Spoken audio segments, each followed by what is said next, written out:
നീ പോയോ ചിലപ്പോക്കെ വിശ്വാസമില്ലാത്തൊക്കെ കാണുತ್ತೆ അതാണ് അങ്ങോട്ടേക്ക് നോക്കണം പേടിക്കൊണ്ടമാർ ഇങ്ങോട്ട് വരാൻ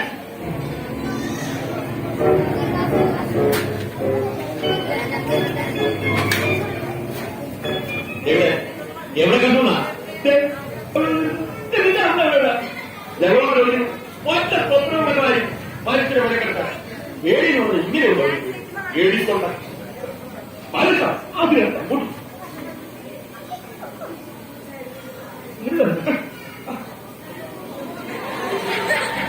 ആരാണ് ആരാണ് ചോദിച്ചത് അത് വാഴ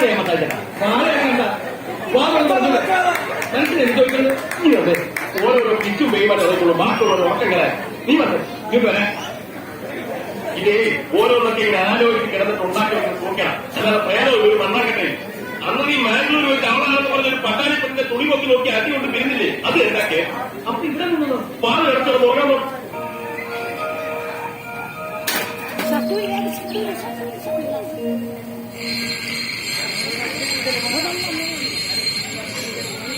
കലാസ്നേഹികൾ അടുത്ത ബെല്ലോടുകൂടി നാടകം ആരംഭിച്ചു.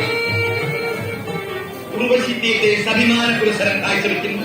വെളിച്ചം ദുഃഖമാണ് നീ തമസല്ലോ. നാടകം തുടങ്ങാൻ ബെല്ലരുത് അല്ല എന്നിട്ട് മണി 8 ആയി. അവന്റെ നടിയെ കൊണ്ടുവരാമെന്ന് പറഞ്ഞ് കറുത്ത കണ്ണടയും ടൈയും കയ്യിലൊരു പെട്ടിയുമായിട്ട് അസൽ കോമാളി വേഷം കെട്ടി ഇറങ്ങിയിട്ടുണ്ട്. അവനെ നടികളൊന്നും വിളിച്ചോണ്ട് വരുന്നത് ഒടുക്കൽ നായകനായ എന്നെ കിട്ടത്തില്ല. എന്നാ കാര്യം ചെയ്യാം, നിനക്ക് വേണ്ടി ആ പുസ്തകാർത്ഥനെ കൊണ്ടുവരാം. അല്ലെങ്കിൽ വേണ്ട, ഐശ്വര്യമായി മതിയോ? ഒരൊണക്ക ഗ്രൂപ്പിനെ പറ്റി എന്തെങ്കിലും തോന്നില്ല. ഒരൊണക്ക നായകനെ നീ ഞാൻ കൊണ്ടുവരുന്ന നായികയോട്ട് അഭിനയിച്ചാ മതി.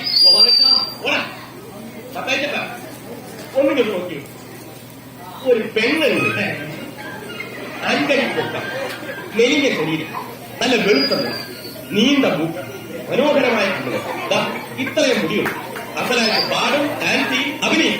അങ്ങനെ എനിക്ക് മതിയോ? മതി, അത് മതി. ഇനിയൊന്നും ആലോചിക്കുന്ന ഗോപാലകൃഷ്ണ അവസ്ഥ എങ്കിൽ അങ്ങനത്തെ വ്യക്തിയാണ് എന്റെ മനസ്സിലുള്ളത്. കിട്ടുമെന്ന് ഞാൻ നോക്കാം. കിട്ടും കിട്ടും. ഇവനല്ലേ പോകുന്നത്. മിനിമം 3 എണ്ണത്തിനെങ്കിലും കിട്ടും. ഒരെണ്ണത്തിനെ നാടകത്തിലെടുത്തിട്ട് ബാക്കി 2 എണ്ണത്തിനെ മത്താക്കട്ടെ. ഈ ചൂടുള്ള അത്യാവശ്യം നോക്കിയിട്ടില്ല. ഒരു പ്രോബ്ലം എന്താ മനസ്സിലാവും? നീ എവിടെ പോണേ കളിപ്പോകട്ടെ. ഞാൻ നോക്കിയോളാം. നീ അമ്മക്ക് എന്നോട് പിറ്റക്കാരും കളിയാക്ക. നീ എന്താ പറഞ്ഞ എന്റെ പിറ്റക്കാരി മത്താക്കല്ലേ എന്നെ വിളിച്ചു. ഞാൻ അപ്പൊ പിന്നെ എന്നെ വിളിച്ചാരാ? തോന്നിയോ ടെൻഷൻ എന്റെ സമ്മതം തെറ്റിന്നോ?